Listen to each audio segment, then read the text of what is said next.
Welcome back your YouTube channel. I hope आप सभी अच्छे होंगे और आपकी तैयारी अच्छे तरीके से चल रही है। जैसा कि आपने थंबनेल में देख ही लिया है, आज हम बात करने वाले हैं। आज हम बात करेंगे, हम एक नई सीरीज चला रहे हैं जिसका कि नाम है प्रीवियस ईयर क्वेश्चंस, जो है previous year questions solving series. इसका ये हमारा पहला या फर्स्ट क्लास होने वाला है। Previous year question solving series का ये पहला क्लास होने वाला है। पहली क्लास है ये, इसकी फर्स्ट क्लास है। अब इसमें ये जो एग्जाम है ये CUET का है, CUET UG, और 2024 का ये पेपर है।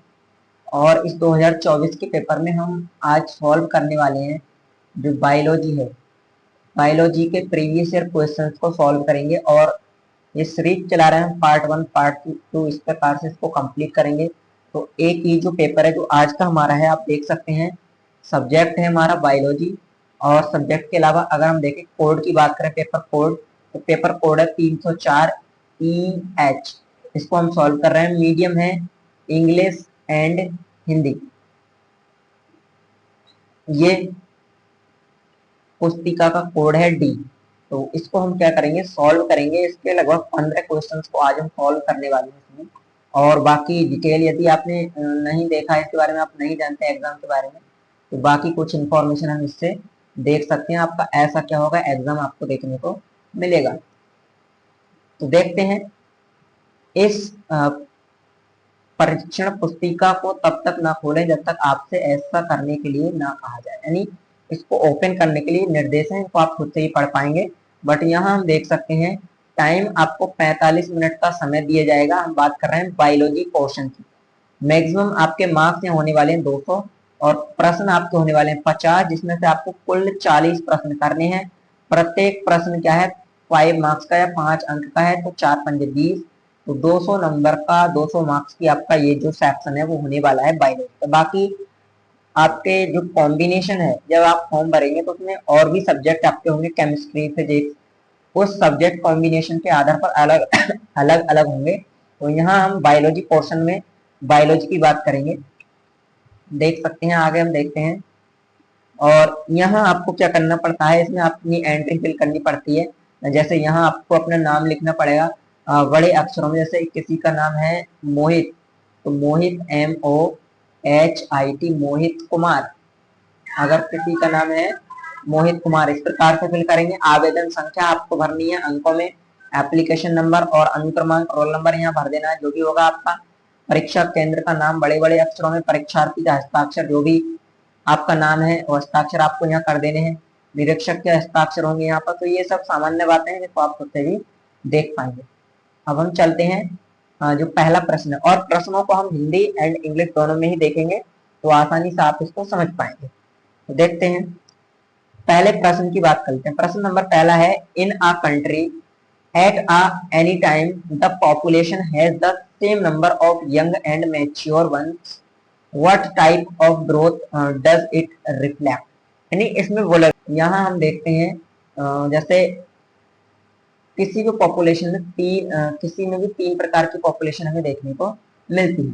जैसे अगर हम बात करें यहाँ पे, ये आप इसको देख पाएंगे, ये हम पिरामिड बनाने की कोशिश करते हैं।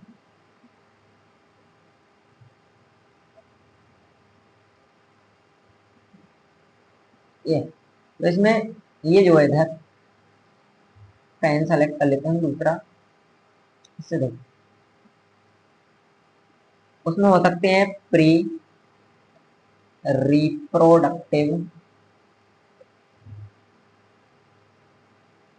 Pre reproductive. प्री रिप्रोडक्टिव का अर्थ होता है कि ऐसे जीव जो अभी क्या है, रिप्रोडक्टिव स्टेज में नहीं आए, रिप्रोडक्टिव स्टेज से पहले हैं। और ये हम देख सकते हैं यहाँ क्या है, ये हमारे रिप्रोडक्टिव एज, रिप्रोडक्टिव अवस्था है। और सबसे लास्ट में बात करें तो पोस्ट रिप्रोडक्टिव। 3 प्रकार के जीव देखने को मिलते हैं एक पॉपुलेशन। एक तो वो होंगे जो प्री रिप्रोडक्टिव, यानी जो अभी जननिक रूप से या लैंगिक रूप से सक्षम नहीं है, और एक रिप्रोडक्टिव और एक पोस्ट रिप्रोडक्टिव, जो रिप्रोडक्टिव से आगे निकल चुका है। यहाँ हम कंसीडर कर सकते हैं ओल्ड को, यहाँ हमारे आ जाएंगे जो मैच्योर होंगे और यंग होंगे, यहाँ हम कह सकते हैं बाल्यावस्था में जो चीज होंगे। तो इसमें बोला गया है कि ये जो है ये और ये दोनों क्या है, समान है किसी पॉपुलेशन में। तो जब इन दोनों की संख्या समान होगी तो इसका अर्थ क्या है, इसका अर्थ ये है कि जैसे इसमें हम देखेंगे तो इसमें प्री रिप्रोडक्टिव की संख्या ज्यादा है रिप्रोडक्टिव से, तो क्या होगा, रिप्रोडक्टिव से ज्यादा है तो इसका अर्थ है कि ये जो ग्रोथ है वो बढ़ेगी। लेकिन जब इसमें दोनों समान है तो ग्रोथ क्या है, स्टेबल रहेगी, क्योंकि जो प्री रिप्रोडक्टिव स्टेज में है वो जब रिप्रोडक्टिव स्टेज में आएंगे तो उनकी संख्या भी क्या होगी, उतनी ही होगी जितनी रिप्रोडक्टिव की थी। जैसे मान के चलो रिप्रोडक्टिव की जो थी 40 संख्या थी, तो ये जब आएंगे तो इनकी भी 40 होगी, क्योंकि ये क्या है, बराबर है, तो इसमें कोई भी परिवर्तन देखने को नहीं मिला। तो अर्थात यहाँ क्या होगा, स्टेबल ग्रोथ देखने को मिलेगी। तो इसका ये आंसर हो जाएगा, आपको इसको ध्यान रखना। इसमें होगा ये कि साथ में रह तो सकती हैं, बट घटिया प्रजाति का उन्मूलन करके, उन्मूलन मतलब उसको हटा के, ये नहीं होगा। दूसरा है एक दूसरे के साथ सहजीवी पारस्परिक क्रिया द्वारा, ये भी इसका नहीं होगा। चराई के बदले क्षेत्र बदल सकते हैं, इससे भी नहीं होगा। लेकिन अगर संसाधन विभाजन की बात करें तो ये करके क्या है, वो लंबे समय तक रह सकती है। सीधे से अर्थ इसको हम समझते हैं कि जैसे उदाहरण के लिए यहाँ कोई शेर या लाइन है और इसी में एक इंफीरियर स्पीसीज है, जैसे हम कह सकते हैं गॉट, बकरी। तो अब ऐसे में क्या होगा, इन दोनों को साथ रहने के लिए क्या है, रिसोर्स पार्टीशनिंग करनी होगी। रिसोर्स पार्टीशनिंग का अर्थ है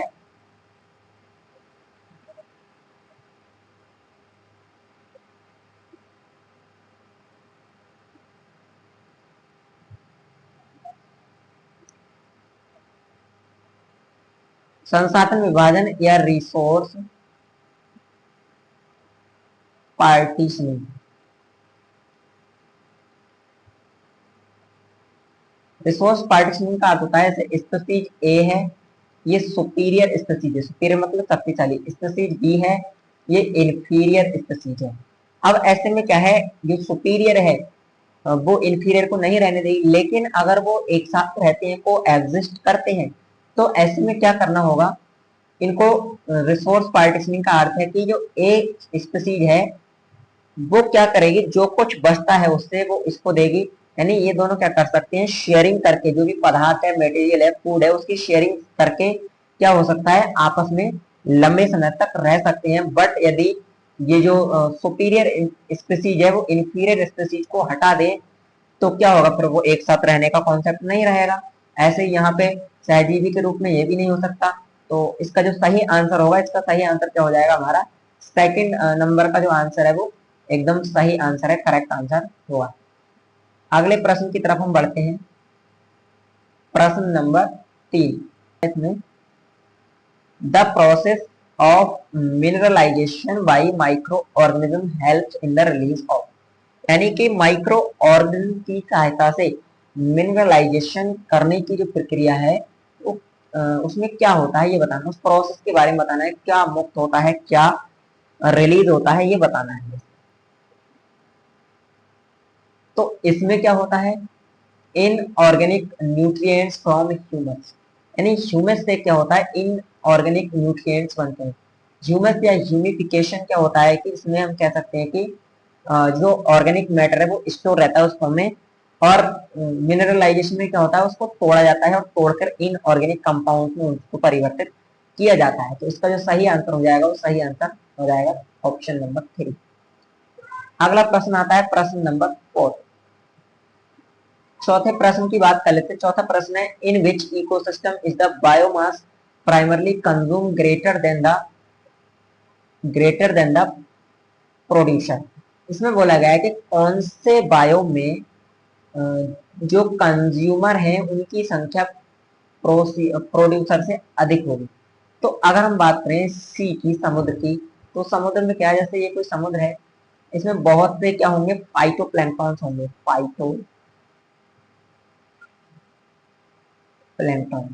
तो फाइटोप्लैंक्टन्स क्या होते हैं समुद्र में? वो प्रोड्यूसर होते हैं। प्रोड्यूसर मतलब वो क्या करते हैं, सबसे पहले सनलाइट से फोटोसिंथेसिस द्वारा फूड फॉर्मेशन करते हैं। फाइटोप्लैंक्टन्स को खाते हैं जूप्लैंक्टन्स। उनकी संख्या जो होती है फाइटोप्लैंक्टन से अधिक होती है। तो सी जो होगा जूप्लैंक्टन क्या हो जाएंगे? जी प्लैंक्टन हो जाएंगे कंज्यूमर, या हम कह सकते हैं उपभोक्ता। तो इसका सही आंसर क्या हो जाएगा? Option number. और समुद्री वायोम में क्या होगा? समुद्री वायोम में जो प्राइमरी कंज्यूमर है उनकी संख्या प्रोड्यूसर से अधिक होती है। आते हैं अगले प्रश्न की तरफ। प्रश्न नंबर 5। प्रश्न नंबर 5 में क्या है? मैच लिस्ट 1 एंड लिस्ट 2, या list first and list second को मैच करना है। लिस्ट फर्स्ट में क्या दे रखा है? इंटर स्पेसिफिक रिलेशनशिप, और सेकंड में दे रखे हैं फीचर या विशेषता।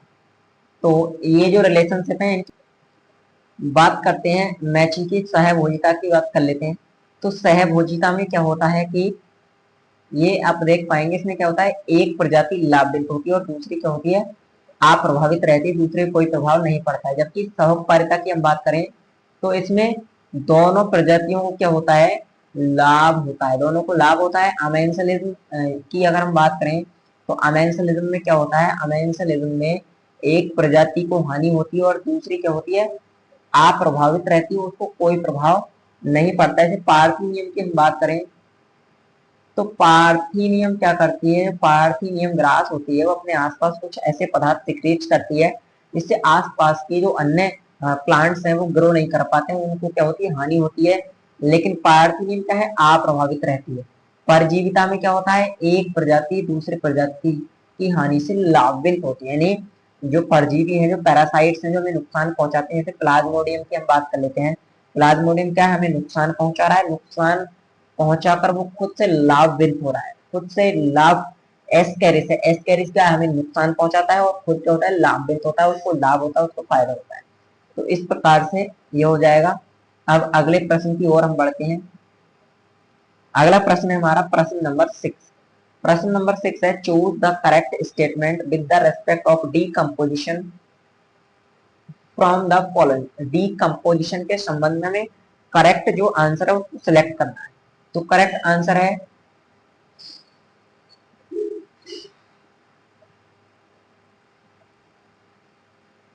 पहला है decomposition is an anaerobic process. ये गलत है। डीकम्पोजिशन क्या है? एनएरोबिक प्रोसेस नहीं है। अगला है decomposition rate detritus depends upon the chemical nature. यानी कि डीकम्पोजिशन की जो रेट है वो जो डेट्रिटस पदार्थ है उसके रासायनिक प्रकृति पर निर्भर करती है कि वो पॉलीसैकेराइड है, काइटिन है, क्या है, उसके अनुसार क्या होगा, उसको धीरे या तेजी के साथ या फास्ट रूप में क्या होगा? डीकम्पोज किया जाएगा। ये डिपेंड करेगा उसके केमिकल नेचर पर।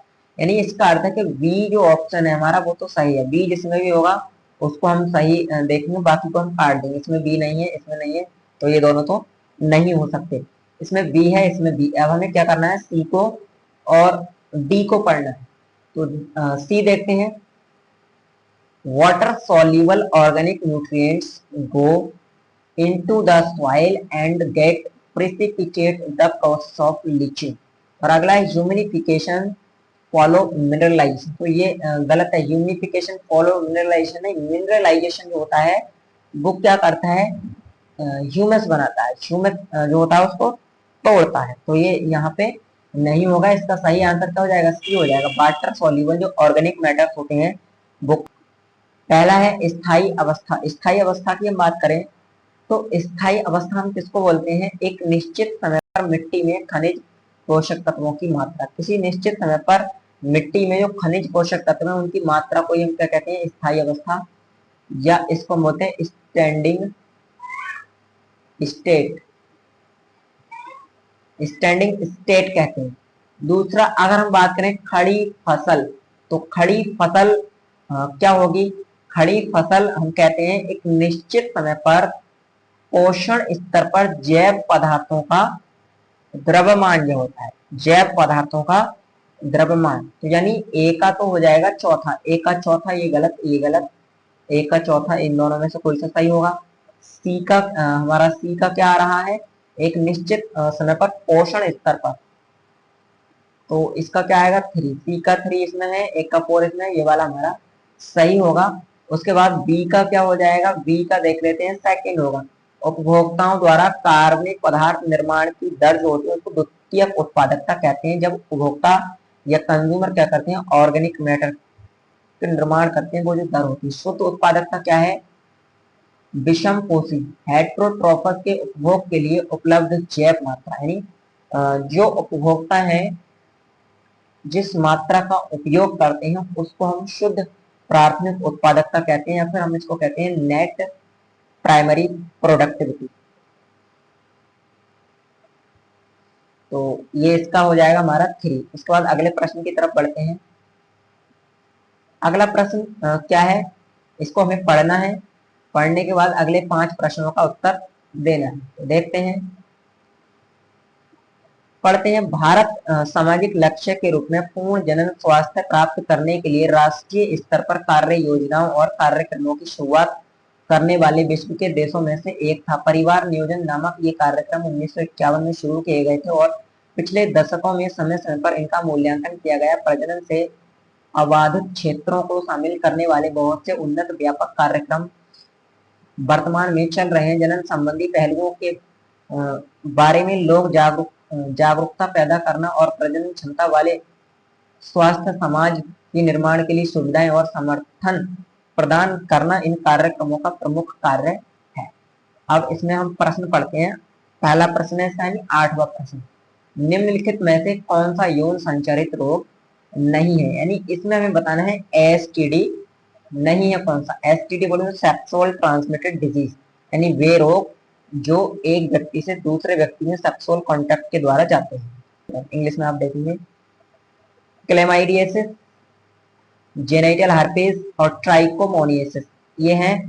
फाइलेरिया जो है, फाइलेरिया हम कह सकते हैं कि एक एसटीडी नहीं है, ये क्या है, ये एक परजीवी से होता है और उस परजीवी को हम कहते हैं फाइलेरिया क्रमी से फाइलेरिया कहते हैं। बुचेरिया बैंक्रफ्टाई नामक परजीवी जो होता है, बुचेरिया बैंक्रफ्टाई से ये होता है, इसको फाइलेरिया भी फाइलेरिया क्रमी भी बोला जाता है। उसके बाद अगला प्रश्न है प्रश्न नंबर 9।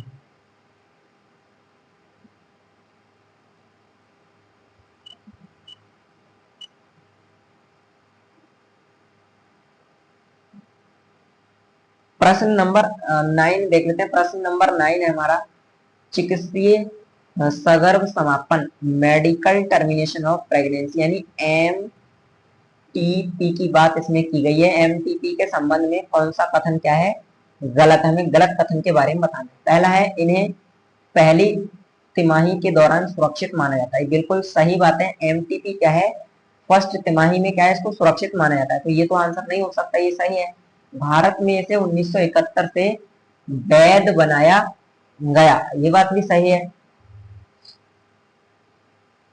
तो उसके बाद विशिष्ट आधारों पर दो पंजीकृत चिकित्सकों की राय के साथ एमटीपी 24 सप्ताह के बाद भी किया जा सकता है। 24 सप्ताह की हम बात करें तो यानी कि ट्राइमेस्टर में, फर्स्ट तिमाही में कितने सप्ताह हो जाएंगे, अगर हम 3 महीने की बात करें, एक में 4 होते हैं, 3 चौक 12, यानी 3 महीने तक या 12 सप्ताह तक तो सुरक्षित माना जाता है। लेकिन यदि 12 सप्ताह, अगर हम बात करें 24 सप्ताह के बाद भी कोई एमटीपी कराना चाहता है, यानी कि लगभग 6 मंथ के बाद, या हम कह सकते हैं कि सेकंड ट्राइमेस्टर के बाद यदि कोई कराना चाहता है, तो उसके लिए क्या होगा, 2 पंजीकृत चिकित्सकों की राय या सलाह की आवश्यकता होगी, उसके बाद वो एमटीपी करा सकता है, ये बात भी सही है। अगला है, वैश्विक स्तर पर एक वर्ष में गर्भधारण की गई कुल संख्या का 20% एमटीपी किया जाता है, ये क्या है, गलत स्टेटमेंट यहाँ पर होगा। इसका सही आंसर क्या हो जाएगा, ऑप्शन नंबर 4 इसका सही आंसर होगा। इसके बाद आते हैं अगले क्वेश्चन पर। अगला क्वेश्चन है हमारा क्वेश्चन नंबर 10। क्वेश्चन नंबर 10 की हम बात करते हैं, इसमें भी मिलान हमें करना है। ये आया है ART से, असिस्टेड रिप्रोडक्टिव टेक्नोलॉजीज जो होती है। तो सबसे पहले इसमें हम देख सकते हैं बात कर लेते हैं ZIFT की। इसका पूरा नाम क्या होता है? Zygote intra fallopian transfer. अब फैलोपियन ट्रांसफर का अर्थ क्या है? फैलोपियन में हम ट्रांसफर करेंगे किसको? जाइगोट को। ये IVF का एक पार्ट है, IVF। तो इसमें क्या करते हैं हम? 8 कोशिकीय जो जाइगोट होता है उसको फैलोपियन ट्यूब में ट्रांसफर करते हैं। तो देखो 8 कोशिकीय कौन सा है? 8 ब्लास्टोमियर तक निषेचित अंडे को फैलोपियन ट्यूब में स्थानांतरित करते हैं। तो इस यानी कि ए का क्या हो जाएगा? ए का हो जाएगा तीसरा। तो अब इसमें आप देखो ए का तीसरा कौन से में है? तो एक तो इसमें ए का तीसरा नहीं है, इसमें भी नहीं है, तो ये गलत दोनों। इसमें है ए का तीसरा और इसमें। उसके बाद अगला देखते हैं IUT इंट्रा यूटेराइन ट्रांसफर। यानी इसमें क्या करते हैं हम? 8 कोशिकाओं से या 8 ब्लास्टोमियर से अधिक के जाइगोट को हम ट्रांसफर करते हैं यूट्रस में। तो 8 से अधिक ब्लास्टोमियर वाले एम्ब्रियो को गर्भाशय में स्थानांतरित करते हैं। तो क्या हो जाएगा? डी का हो जाएगा सेकंड। तो डी का सेकंड इसमें तो नहीं है, डी का सेकंड कौन से में? दूसरे में है, तो ये भी हमारा गलत हो जाएगा। सही आंसर क्या हो जाएगा? सेकंड हो जाएगा। बाकी वी जो हमारा, वी का क्या आएगा? फर्स्ट आएगा। फर्स्ट को अंडाणु में सीधे शुक्राणु को इंजेक्ट कराते हैं, यानी इसका फुल फॉर्म क्या होता है? ICSI intra cytoplasmic sperm injection, ये इसका फुल फॉर्म। फिर अगला है IUI। IUI एक वचन स्वस्थ दाता से वीर्य का कृत्रिम रूप से गर्भाशय में स्थानांतरण, यानी कि इंट्रा यूटेराइन इनसेमिनेशन वीर्य सेचन जिसको हम बोलते हैं। तो ये 10 क्वेश्चन हमारे हो गए। इसके बाद बढ़ते हैं क्वेश्चन नंबर 11 की हम बात कर लेते हैं। क्वेश्चन नंबर 11 है, निम्नलिखित में से कौन सी गर्भ निरोधक विधि महिलाओं के लिए नहीं है? इनमें से हमें बताना है कौन सी महिलाओं के लिए गर्भ निरोधक विधि नहीं है। आयोडीज ये है। इसके बाद स्तनपान, अनार्थव, लैक्टेशनल एमेनोरिया ये भी है, और चौथा वाला ये भी है। वैसेक्टोमी की हम बात करें तो वैसेक्टोमी होती है मेल के लिए, यानी ये क्या है? इसको हम कहते हैं नसबंदी। नसबंदी क्या होती है? मेल में देखने को मिलती है। इसमें हम क्या करते हैं? जो टेस्टिस से आने वाली बासा डेफरेंस होती है उसको क्या कर देता है? कट करके डॉक्टर के द्वारा यहाँ से कट करके उसको बांध दिया जाता है, जिसके कारण शुक्राणु टेस्टिस से क्या होते हैं आगे जो पाथवे है, या हम कह सकते हैं कि शुक्राणु का जो मार्ग है उसमें नहीं जा पाते, उसको हम वैसेक्टोमी कहते हैं।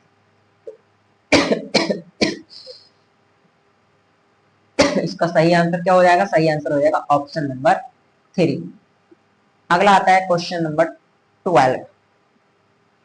12 या क्वेश्चन नंबर 12। इसमें क्या है? सहेली एक मुंह द्वारा ली जाने वाली गर्भ निरोधक गोली। सहेली क्या है? एक पिल्स है जिसे सप्ताह में एक बार यूज किया जाता है। कॉन्ट्रासेप्शन या गर्भ निरोधन की गोली है। किया जाना है द्वारा विकसित की गई। किसके द्वारा विकसित की गई? तो ये विकसित की गई CDRI के द्वारा। CDRI के फुल फॉर्म की हम बात करें तो इसका फुल फॉर्म हो जाएगा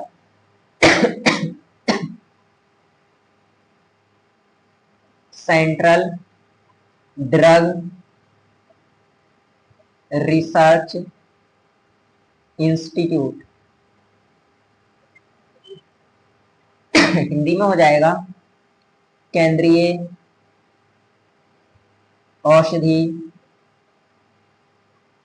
औषधीय शोध संस्थान, और ये स्थित है लखनऊ में।